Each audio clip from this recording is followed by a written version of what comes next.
प्रत्येक व्यक्ति अपने जीवन में कुछ लक्ष्यों को निर्धारित करता है जिससे वह अपनी योग्यता और अपनी प्रगति की परख करता है। यदि लक्ष्य हासिल नहीं होते हैं तो वह अपनी कमियों को देखता है, उसमें सुधार करता है और फिर उन लक्ष्यों को हासिल करने की कोशिश करता है। कई लोग अपने लिए लक्ष्यों को निर्धारित करते हैं और उसको पाने के लिए रणनीति भी बनाते हैं, लेकिन वे असफल होते हैं।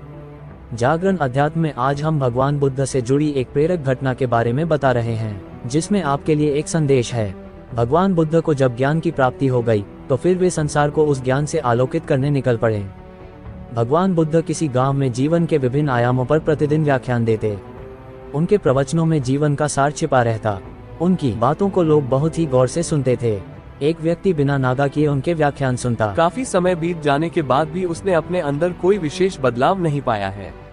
इससे परेशान होकर वह एक दिन बुद्ध के पास गया और बोला कि वह लंबे समय से एक अच्छा इंसान बनने के लिए उनके प्रवचनों को सुनता रहा है, लेकिन इससे उसे कोई विशेष लाभ नहीं हुआ। वह एक अच्छा इंसान नहीं बन पाया, उसमें कोई बदलाव नहीं आया है।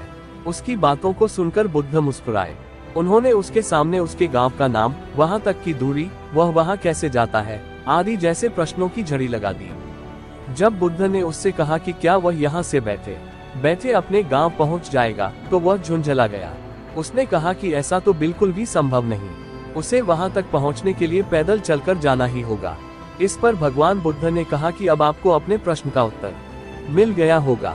यदि आपको अपने गांव का रास्ता पता है, लेकिन इस जानकारी को व्यवहार में लाए बिना वहां नहीं पहुंचा जा सकता है, उसी प्रकार यदि आपके पास ज्ञान है और आप इसको अपने जीवन में अमल में लाए बिना एक बढ़िया इंसान नहीं बन सकते। ज्ञान को अपने व्यवहार में लाना आवश्यक है। इसके लिए आपको दृढ़ निश्चय के साथ निरंतर प्रयास करना होगा। कथा का सार, ज्ञान को व्यवहार में लाए बिना लक्ष्य की प्राप्ति नहीं की जा सकती है।